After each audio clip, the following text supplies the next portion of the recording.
জিনিসগুলো কিন্তু তারা বর্জন করছে, তাই না? তো সেই নির্বাচনে আমরা যেহেতু ভোট দিব না, নিজে যেমন ভোট দিব না, পরিবারের কেউ যেন ভোট কেন্দ্রে যেন না যায়। আমাদের বিশ্বাস আপনারাও এই নির্বাচনে, এই পাতানো নির্বাচনে আপনারা কেউ ভোট কেন্দ্রে যাবেন না। কি বলেন আপনারা, তাই না? ধন্যবাদ। আপনি যেহেতু ভোট দিলেও ওরা, না দিলেও ওরা, তাই না? আমরা উপজেলা বিএনপি আপনারা সবাই জানেন অত্যন্ত শক্তিশালী একটা সংগঠন। আমরা এই 7 তারিখের এই নির্বাচন যাব না, দামি নির্বাচন, ভুয়া নির্বাচন, যে নির্বাচনে বাংলাদেশের কোনো সাধারণ মানুষ, কোনো ভোটার এই নির্বাচনে অংশগ্রহণ করবে না, তারা ভোট দিতে যাবে না। আমরা যেমন যাব না, বিশ্বাস আপনারা কেউ যাবেন না। লাভ নাই, ওরাই সবকিছু। হ্যাঁ, পাতানো নির্বাচন, এটা মাত্র, এটা কোনো কিছুই নাই। আমরা এই দিন আসছি সুন্দরবন উপজেলা বিএনপির তরফ থেকে স্বেচ্ছাসেবক নির্বাচন, দামি নির্বাচন, এই নির্বাচন মানে ওদের পাতানো নির্বাচন। এটা তো বোঝা শেষ।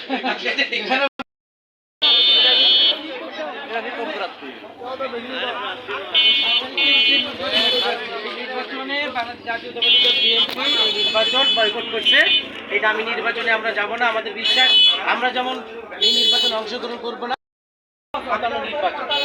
ভালো থাকেন। খুব শর্ট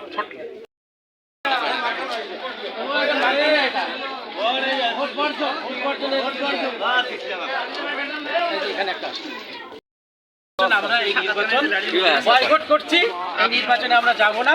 কেউ যেন ভোট দিয়ে কোনো কাম নাই, ভোট মানে হয়ে গেছে,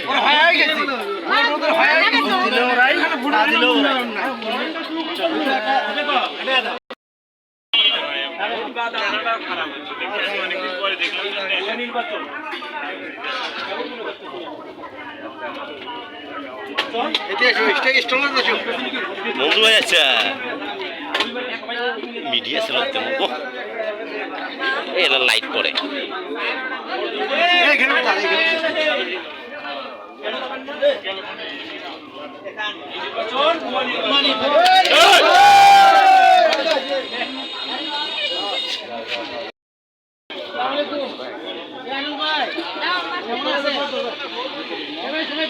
নির্বাচন ভুয়া নির্বাচন। এই ভুয়া নির্বাচনে আপনারা কেউ ভোট দিতে যাবেন না।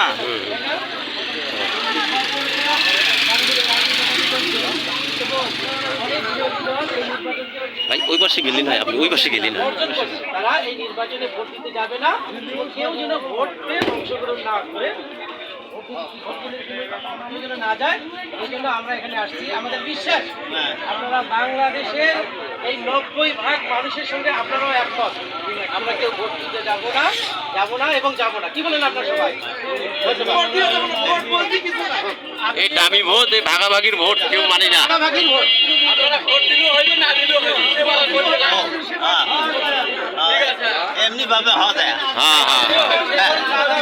ভাগাভাগি হয়েছে, আওয়ামী লীগ সমর্থিত, জাতীয় পার্টি সমর্থিত, এটাকে ভোট হইলো। এটা দিয়েছো যাই আর নাই দিছি ওরে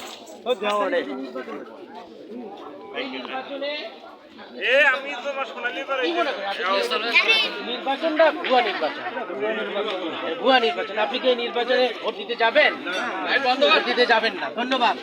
এবং আপনি যেমন ভাগাভাগি করছি, সিলেকশনের একটা নির্বাচন, এটা আপনাদের কোনো ভোটের কোনো মূল্যায়ন নাই। আছে মূল্যায়ন? কোনো মূল্যায়ন নাই। ভোট, এই ভোট দিলে ওরা সরকার, না দিলে ওরা সরকার। আপনার মূল্যায়নটা কোন জায়গায়? ভোটের মাধ্যমে আপনার মূল্যায়ন, কিন্তু সেই মূল্যায়নটা আপনাদের কাছে নাই। অতএব আমরা ভোটে যাবো না এবং ভোট দেবো না, এটাই আমাদের প্রতিবাদ। আমরা যদি ভোট সেন্টারে না যাই, আমরা যদি ভোট না দেই, তাহলে এটাই আমাদের 7 তারিখে আমরা ঘরে বসে নিজের পরিবারের প্রতি সময় দেব। আমি প্রশান্ত, আমাদের এখানে মুরব্বী একজন আছে, এখানে মুরব্বী একজন আছে।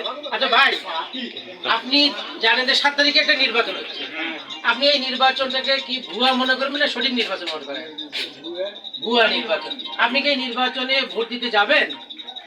না, যাবেন না। আমার বিশ্বাস আপনি যেমন যাবেন না, আপনার পরিবারের কেউ যেন এই নির্বাচনে না যায়। ধন্যবাদ আপনাকে। ধন্যবাদ।